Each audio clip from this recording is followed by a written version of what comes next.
Bridges to inbound. Knicks break. Hart gets it right back to Bridges. Bridges puts up a three. Bang! Bang! Mikal Bridges wins it at the buzzer. What a finish! Mike Breen with the double bang on the first buzzer beater of Mikal Bridges' career. He finished with 13. Knicks at 114-113 win over Portland. Knicks finished their 5-game road trip Saturday night at Golden State. That game will be on ABC.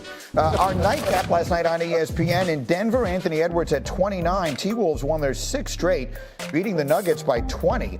Nuggets failed to lead at any point in a game for the 4th time this season. 2 of those came against Minnesota. You'll recall the Timberwolves eliminated them last year, so that matchup obviously doesn't favor the big fella. In Boston, the big fella was Shai Gilgeous-Alexander, 34 points.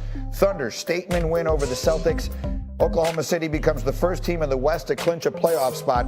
The Celtics shot an NBA record-tying 63 threes. They were just 5 of 27 from 3 in the second half. Bobby Marks gets up with us early here this morning, and I want to give all the love in the world to the Thunder today. They deserve it, and we'll get to them in a minute. But I think, Bobby, 63 threes, even by the Celtics standards, last night felt like it was an outlier, a statement. Is that a strategy you can win an NBA championship with?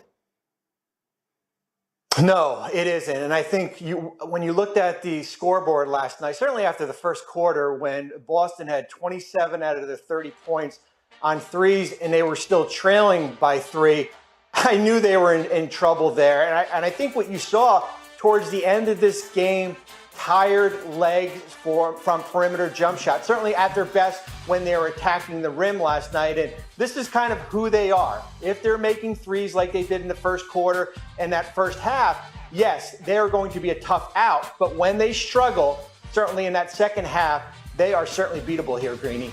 Yeah, they made 0 twos. To Bobby's point, 27 of those 30 points. The other 3 were from the foul line. They made 0 2-point field goals in the first quarter. So, okay, that's their side of this thing. Let's give the love to OKC. They don't get as much attention for all of the different reasons. They've been the best team in the West from the minute the first ball was thrown in the air. Their lead in the West is now 12 games over second place. What statement, if any, did they make as far as you're concerned last night with that win in Boston? Yeah, I think the statement was that we're the deepest team in the NBA. We don't care. We're the youngest team in the NBA. We don't care if we don't have Jalen Williams or Alex Caruso. We are deep. And I think you saw last night, 8 players played 10-plus minutes. They threw a lot of different lineups at Boston last night. Greeny, in the second quarter, they started a lineup they hadn't started ever this season, and they still outscored this Boston team here. So the deepest team in the NBA, I think it shows you that they can wear you down throughout the course of the game here.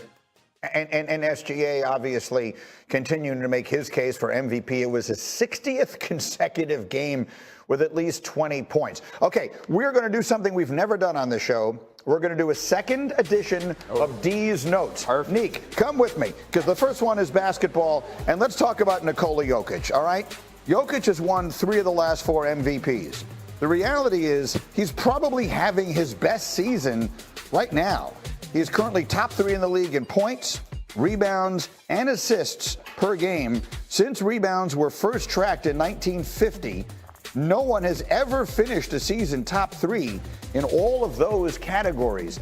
And so, Bobby, I'm starting to hear, it has felt to me forever like SGA is just an easy choice here. I'm starting to hear some rumblings about Jokic. In your mind, how would you size up this race for MVP?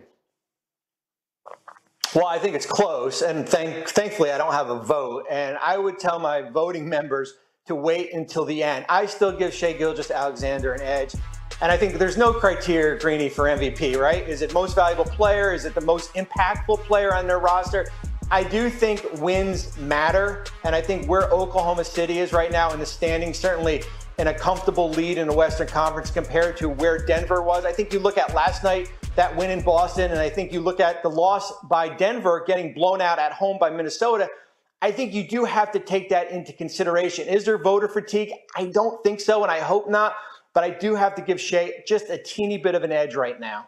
Yeah, with a 12-game lead in the West, it would be likely that Shea gets it, but I think it's hard to listen to Bobby say in the first portion of this that he has the deepest team and the most help, and then look at what Jokic is doing. Those stats that you point out is with an effective field goal percentage that's second all-time behind Steph Curry and the 73-win Warriors. So, that's incredibly impressive. The plus-minus numbers for Jokic are insane. They're plus 10 with him on the floor, minus 9 without him on the floor, which is the difference between this year's Cavs, which is the best team in the East, and the Pelicans, which are among the worst teams in the league. So I understand why SGA has the clear lead, but Jokic has been balling.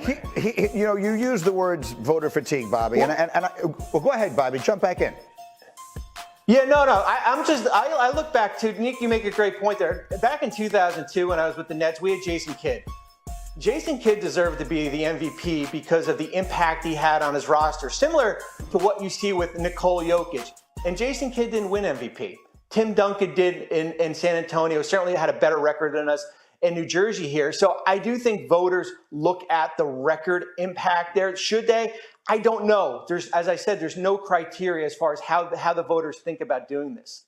We got to give Bobby a vote because I don't like that he doesn't have. Well, I was a voter. I was a voter, and I take the V in most valuable player very seriously. I do think MVP matters, and I try very hard when I was voting to avoid voter fatigue because I'm the first one who complains that LeBron James didn't win this award enough times and Michael Jordan didn't win this award enough times because it becomes about the narrative. Well, it's Charles's turn. It's Karl Malone's turn. Not that they weren't great players, but Michael Jordan was the best player in the league. He didn't win MVP as many times as he should. That said, a 12-game lead, Meek. I mean, he's the best player on by far the best team. And I would say it's also a lot easier to watch an OKC game and see the obvious MVP characteristics. Whereas when you watch Jokic's games, it reminds me a bit of watching prestige television. I can't be on my phone or else it feels like it's boring. Right. But if I'm locked in, I'm like, oh, I remember that from there. Yeah. That was 3 episodes ago. And you end up feeling like, damn, this Jokic guy's really impressive. I know it sounds silly, but it feels that way. Bobby jumped in for us last second here. Thanks a million, Bob. Enjoy the tree party. No other way to describe it. In the first quarter, the Celtics made 9 threes and 0 twos. You're seeing a bunch of them here. Jason Tatum knocking a few down. They're the first team in 25 years to make 9 threes and 0 twos in a quarter. They would ultimately shoot 63 threes in this game last night. We go to the third quarter. OKC was up 3, and this is where they took control of the game, an 11-0 run. There's one of quite a few three-point misses from the Celtics. And watch Chet Holmgren. He gets the rebound right, Nick. He's following the play, and he's got the range. Cash. This team can pass and shoot at all 5 positions. Yeah, Holmgren is so good. And then SGA is the MVP. Look at him stepping back and knocking that down. The lead is double digits. Shai Gilgeous-Alexander with 34 points in the game last night, fourth quarter, 6-minute lead, and he takes over, or 6-point lead, I should say, and he takes over. That puts them up by 8. SGA has scored at least 20 in 60 consecutive games. Again, the Celtics as a team, 20